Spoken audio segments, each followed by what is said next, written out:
오늘 말씀 열왕기하 24장의 말씀은 유다 왕 여호야김에 대한 말씀이 되겠습니다. 하나님께서 모세를 통해 출애굽의 은혜를 주시고 가나안 땅으로 인도하셨고 백성들이 하나님의 은혜로 가나안 땅에 들어와 정착하여 하나님의 돌보심 가운데 살게 됐습니다. 처음에 그들은 하나님의 은혜 가운데 잘 지낼 수가 있었는데, 그런데 이 백성들이 시간이 지나면서 이방의 우상과 풍습들이 들어오며 그걸 따르고 하나님을 떠나게 됐습니다. 지도자들은 공의를 행하지 아니하고 돈과 권력을 사랑하고 가난한 자, 약한 자, 하나님의 공의가 실행되지 않고 이 약한 자들을 학대하고 하나님을 의지하지 않고 군대를 의지하고 또는 강대국을 의지하면서 하나님 백성의 정체성을 잃어버리게 됐습니다. 이러한 영적인 암흑기가 있을 때마다 그래도 히스기야 왕이라든지 요시야 왕 같은 사람들은 대대적인 신앙 개혁을 일으킬 수 있었는데 문제는 그때뿐이었다는 거죠. 이어지지를 못하고 왕이 죽으면 마치 용수철을 눌러놨다가 놔두면 팍 튀어오는 것처럼 그렇게 또 원상태로 돌아가 버린 일들이 벌어졌죠. 그러던 중에 주전 612년 BC 612년 유다가 있는 그 지역, 근동 지역이죠. 여기에 일대 변동이 일어나게 됩니다. 그 지역의 패권을 가지고 있었던 강대국 아수르가 바벨론이라고 하는 신생 이제 한참 떠오르는 이제 그런 국가죠. 바벨론에게 멸망당하는 일이 벌어지게 됐습니다. 아수르의 시대가 끝나고 바벨론의 시대가 시작이 됐습니다. 바벨론이 그 지역을 장악해 들어가기 시작합니다. 그럴 때 여기에 위협을 느낀 유다의 밑에 있었던, 남쪽에 있었던 애굽이 아수르의 그 잔존 세력들과 연합해서 바벨론을 한번 쳐보려고 전쟁을 벌이게 됐는데, 그것이 바로 무깃도 전투라는 것입니다. 그래서 남쪽에 있는, 밑에 있는 애굽이 저 위에 있는 바벨론을 향하여서 이제 가게 되는데, 가는 길목에 유다를 거치게 되거든요. 유다를 거쳐가면서 그 무깃도라는 곳에서 유다 왕인 당시 요시야 왕이 이 애굽 왕 느고를 막아서 보려고 전쟁에 나갔는데 그만 요시야가 죽고 말았습니다. 요시야는 우리가 살펴본 것처럼 정말 신앙개혁에 열심히 했던 왕이었지 않습니까? 우리 지난 시간에도 보았잖아요. 성전을 새롭게 하고 하나님의 말씀을 통해서 마음을 찢고 자신만 은혜를 받는 것이 아니라 백성들로 하여금 하나님의 말씀을 듣게 하고, 그래서 이 백성들이 회개하고 온 백성들과 더불어서 하나님의 말씀을 따라 살기로 언약을 새롭게 한 그런 왕이었습니다. 그런데 그만 요시야가 무깃도 전투에서 허망하게 죽는 일이 벌어지고 말았습니다. 이때로부터 이제 유다는 기울어지기 시작합니다. 그러지 않아도 기울어져 가고 있는 유다였는데, 그것을 지탱하고 있었던, 말씀드린 것처럼 그 유다의 마지막 불꽃이라는 말을 들었던 요시야 왕이 있어서 참 어떤 의미에서 안간힘을 쓰고 나라의 그 멸망, 그것을 다 막아내고 있었던 왕이었는데요, 그만 요시야 왕이 죽게 되자 그 다음에 나타난 여호아하스, 그리고 여호야김, 시드기야 왕, 이렇게 되면서 그만 완전히 나라가 멸망을 당하게 되죠. 자, 요시야가 죽게 되자 이어서 그의 아들인 여호아하스가 왕이 됐습니다. 그런데 그때 이 애굽의 왕 바로 느고가, 애굽 왕은 바로지 않습니까? 그런데 여기에 또 느고가 이름이 붙어서 바로 느고로 이제 성경이 나오죠. 느고가 유다를 쳐들어와서 이 여호아하스 왕을 폐위를 시켜버리고, 그래서 여호아하스는 3개월 만에 그만 왕의 자리에서 쫓겨나게 됐습니다. 그리고 그의 형인 이복 형이 됩니다. 엘리야김이라고 하는 사람을 왕으로 삼게 됐죠. 이렇게 세워진 엘리야김이 바로 여호야김이라는 이름을 가진 왕입니다. 결국은 뭡니까? 애굽의 속국이 되어버린 것입니다. 애굽의 꼭두각시가 되어버린 것입니다. 애굽을 조공을 바치면서 섬기도록 만들어버린 것이죠. 자, 그런 가운데 주전 605년 갈그미스라고 하는 곳에서 전투가 벌어졌는데 애굽과 바벨론의 전투에서 바벨론이 이기게 됩니다. 그래서 바벨론이 애굽을 이기게 되자 1절 오늘 말씀에 나오는 것처럼 이제 여호야김이 애굽이 지고 바벨론이 이겼으니까 바벨론 왕 느부갓네살을 섬기게 됩니다. 3년 동안 느부갓네살을 섬기게 됩니다. 그런데 그 후 601년에 다시 한번 애굽과 바벨론이 전투를 벌였는데 이번에는 바벨론이 지고 애굽이 이겼습니다. 그러자 여호야김이 눈치를 딱 보고 이번에는 애굽 편에 또 붙게 된 것이죠. 여러분이 이처럼 하나님을 의지하지 않게 되면요, 내가 누구에게 붙어야 되느냐, 누가 강대국이냐, 그래서 그 눈치를 보면서 여기 붙었다가 저기 붙였다가 여기 치였다가 저리 치였다가 이렇게 하게 되는 거죠. 하나님을 의지하지 않게 되니까 그런 강대국의 또는 강대국의 왕의 눈치만 보면서 있을 수밖에 없었습니다. 자, 그럴 때에 바벨론이 유다를 공격해 들어오게 됐습니다. 바벨론을 배신하니까 바벨론이 애굽에게 전쟁에서 한번 졌을 뿐이지 힘은 여전히 많이 남아 있거든요. 쳐들어와서 이제 바벨론이 3번 쳐들어오게 되는데요. 이런 여호야김 왕 때 쳐들어오고 여호야긴 그다음 왕 때 또 쳐들어오고 세 번째 시드기야 왕 때 쳐들어와서 시드기야 왕 때 완전히 유다가 멸망당하고 말죠. 3번 쳐들어오면서 쳐들어올 때마다 바벨론 왕 느부갓네살은 포로를 잡아갑니다. 그래서 유다가 바벨론에게 포로로 끌려가는데 3차례에 걸쳐서 포로로 끌려가게 되는 거죠.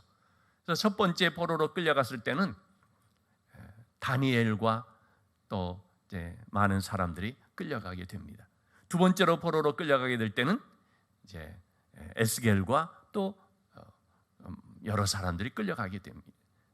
끌려가게 되죠. 세 번째로 포로로 끌려갈 때는 이제 시드기야 왕과 또 상당수의 사람들이 포로로 끌려가게 됩니다. 이렇게 3차례 포로로 끌려가고 돌아올 때도 3차례에 걸쳐서 돌아오죠. 첫 번째 돌아올 때는 스룹바벨의 지도하에 포로 생활에서 돌아오고, 두 번째 돌아올 때는 에스라의 지도하에 돌아오고, 세 번째로 돌아올 때는 느헤미야에 의해서 또 이제 돌아오게 되고, 이렇게 바벨론 포로로 3번 끌려갔다가 또 이제 3번에 걸쳐 돌아오는 것을 우리가 참고적으로 이렇게 좀 알 필요가 있겠습니다. 자, 그런데 이렇게 바벨론에게 침공을 받고 3번째 침공 때는 마침내 유다가 완전히 멸망을 당하게 됐는데요. 그것은 한마디로 말해서 2절 말씀입니다. 선지자를 통하여서 하나님께서 하신 말씀을 이루는 것이었습니다. 3절 말씀에서 똑같은 말씀을 하고 있죠. 역시 이 일이 유다에게 임함은 여호와의 말씀대로 그들을 자기 앞에서 물리치고자 하심이니 이는 므낫세의 죄 때문이다라고 성경은 말해주고 있습니다. 예레미야는 계속해서 이 얘기를 했던 것입니다. 반드시 바벨론에게 항복해야 된다. 바벨론을 섬겨야 된다. 민족 감정을 놓고 볼 때는 합당치 않아 보일지 모르지만 그러나 이것이 바로 하나님의 뜻이다 하는 것을 얘기합니다. 하나님께서는 바벨론에게 저항하지 말고 바벨론에게 그냥 순순히 항복하라는 말씀을 하십니다. 왜냐하면 하나님은 그 백성들을 바벨론에 붙이기로 작정을 하셨거든요. 하나님께서 뜻하신 것이기 때문에 바벨론에게 저항하고 바벨론을 배신하는 것은 하나님의 뜻을 거스르는 것이고 하나님의 뜻을 거부하는 것이었습니다. 그렇기 때문에 예레미야는 누차에 걸쳐서 우리가 바벨론을 섬겨야 된다 얘기를 했던 것입니다. 그런데 그 당시에 여호야김 왕, 이 여호야김 왕은 너무나 악한 왕이었습니다. 유다의 왕들이 악한 왕들이 참 몇 명이 있는데 그 중에서 가장 악하다고 소문난 므낫세 왕이 있었고 어떤 의미에서 그보다 더 악한 왕이라고 할 수 있는 여호야김 왕이 있는 것입니다.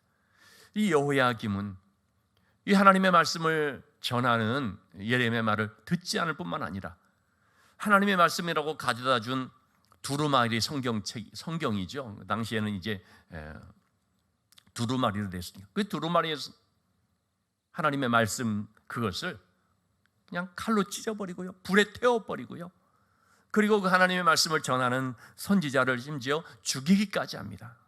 그 사람이 바로 예레미야에 보면 나오는 것처럼 우리야라고 하는 선지자입니다. 다윗 시대의 우리야하고 다른 사람이죠. 우리야가 선지자인데 하나님의 말씀을 전하니까 왕이 그를 죽이려고 합니다. 우리야가 애굽으로 도망을 갑니다.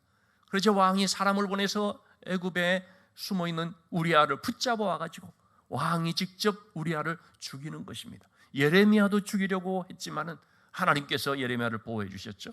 그래서 예레미야는 결국 지하 감옥에 토굴에 갇히는 일이 벌어지게 됐지요. 이처럼 왕은 하나님의 말씀에 끝까지 거역을 한 것입니다.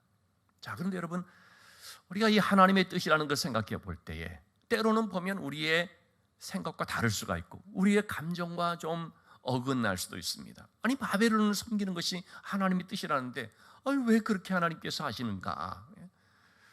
내 뜻과 내 생각과 다를 때에 그 하나님의 뜻에 대해서 질문을 하게 되는 경우들이 있습니다. 대표적인 사람이 바로 이제 하박국입니다. 여호야김 왕 이 시대에 활동했던 선지자가 바로 하박국이었습니다. 하박국은 이 악한 왕과 부패한 지도층을 보면서 너무나 울분이 차서 하나님 앞에 질문을 하는데 사실은 그게 좀 원색적으로 말하면 따지고 항의하는 것이었습니다. 하나님 이럴 수 있습니까? 라면서 하나님 앞에 강력하게 좀 따지듯이 질문을 하는 것입니다.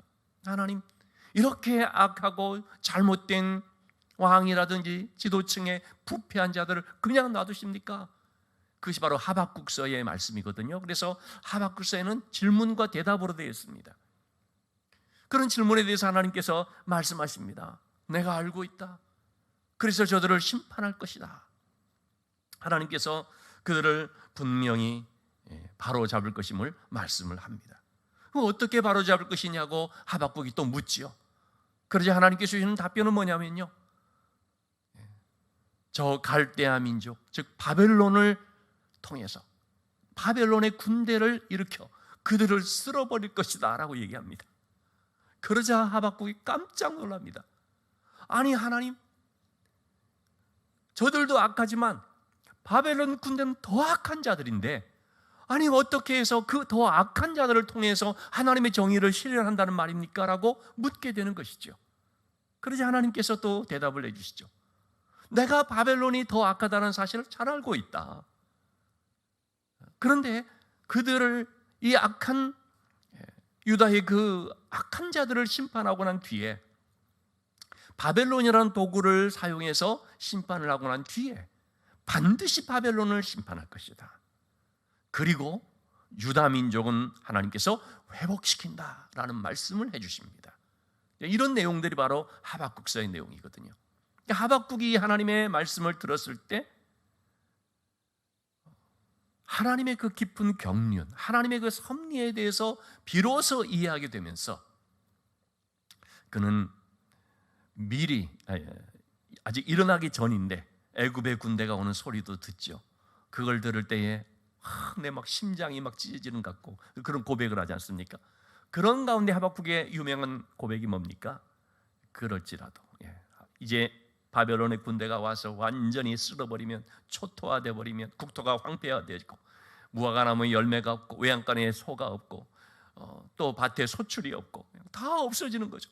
이렇게 완전히 무너지는 상황이 될지라도 하박국은 뭐라고 고백합니까? 그 가운데 난 여호와로 인하여 즐거워하며 나의 구원의 하나님으로 인하여 기뻐하리로다. 왜 그는 그런 고백을 하게 되겠습니까? 하나님께서 이제 지금 내 눈앞에는 다 쓸려가 버리는 모습은 보일지 모르지만 이걸 통해서 하나님께서 이제 이 민족을 새롭게 하시고 이 민족을 회복시켜 주신다라는 말씀을 주셨기 때문에, 그래서 나는 그것을 바라보며 그 구원의 하나님을 인하여서 감사하고 그 구원의 하나님으로 인하여서 기뻐하며 찬송한다라는 고백을 하게 되는 것입니다.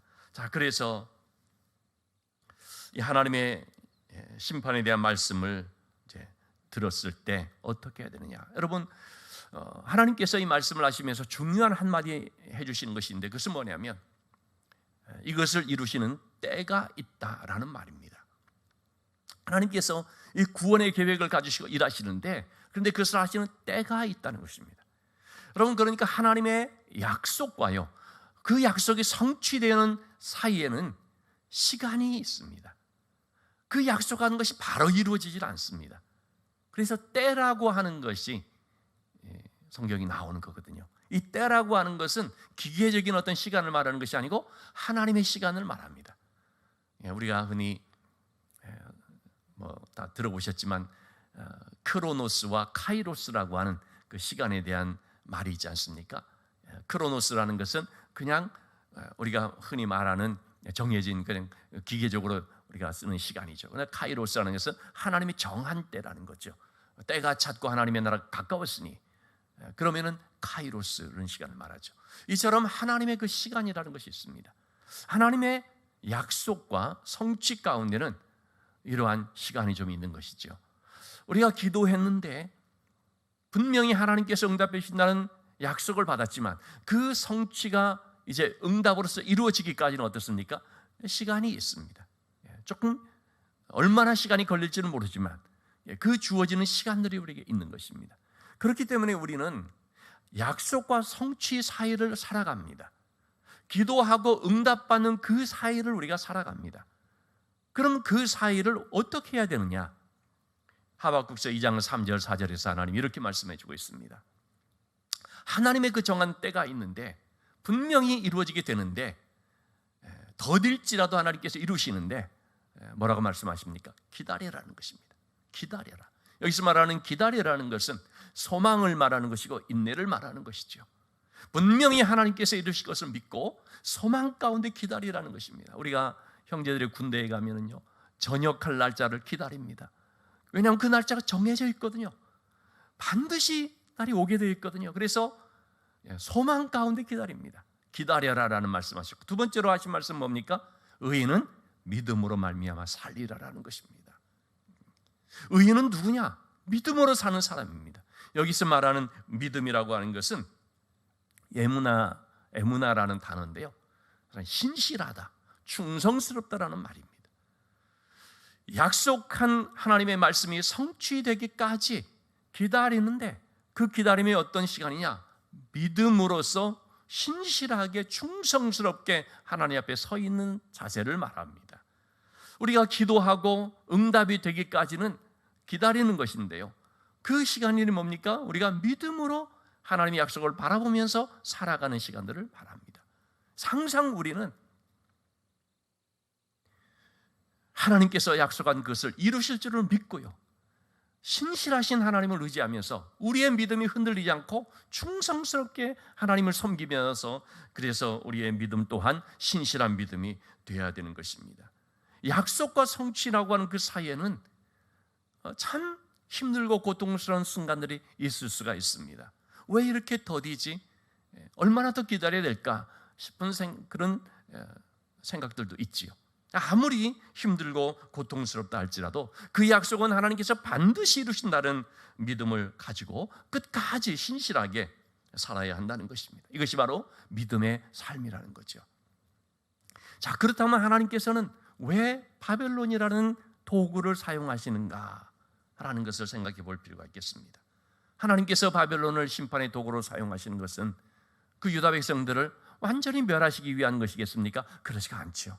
한마디로 말하면 그 유다 백성들, 너무나 불순물이 많이 끼어 있고 너무나 죄로 오염되어 있는 그들을 새롭게 하기 위한 연단의 도구로 사용하는 것임을 말할 수 있습니다. 연단이라는 것이 뭡니까?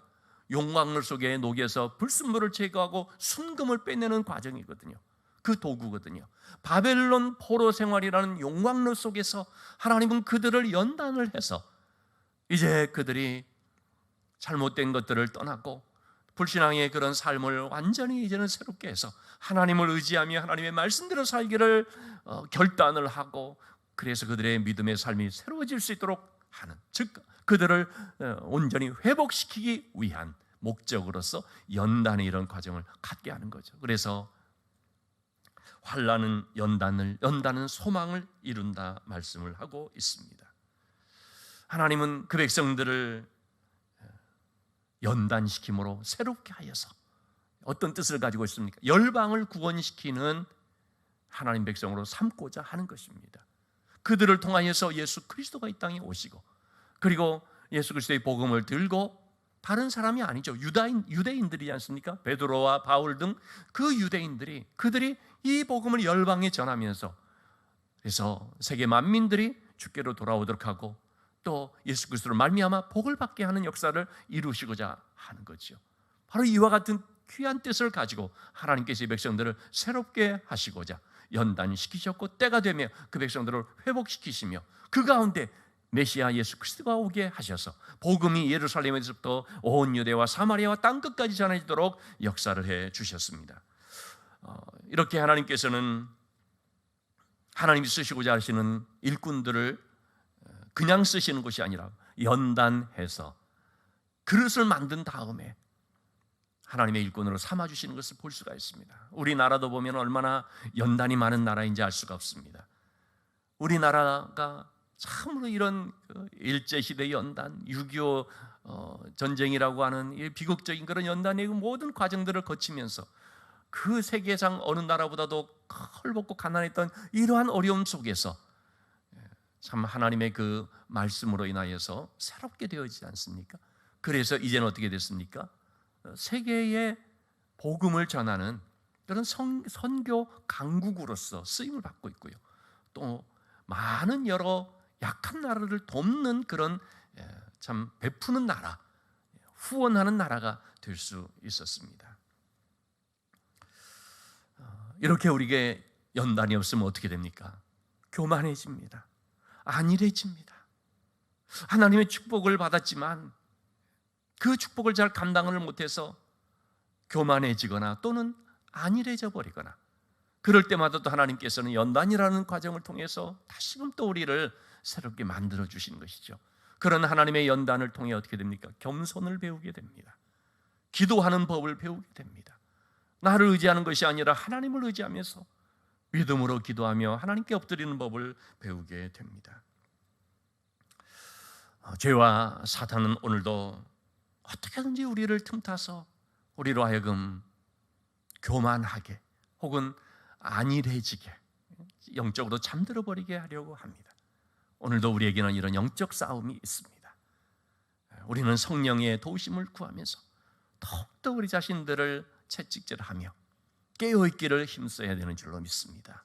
우리가 이렇게 하나님의 영적인 그런 말씀과 기도를 통한 연단을 계속해서 받게 될 때에, 그럴 때 우리가 온전한 하나님과의 관계 속에서 살아가기도 되지만, 또한 하나님께서 쓰시는 귀한 일꾼으로서 세계 열방을 깨우는, 또는 제사장 나라의 그런 사명이나 제사장의 직분을 감당하는 그런 일들을 우리가 수행해 나가게 되는 줄로 믿습니다. 우리 교회도 코로나로 인한 여러 가지 상황들 있다 할지, 그럼에도 더 깨어서 기도하고자 할 때에 하여튼 우리가 때로는 귀찮기도 하고 때로는 조금 피곤할 때도 있고, 그렇지만은 어쨌든 계속 기도하고자 하고 예배의 자리에 빠지지 않으려고 하고 말씀의 양육 받는 것을 또 계속해서 이어가고자 하고, 이렇게 할 때에 우리 교회가 강건하게 세워져 가는 거죠.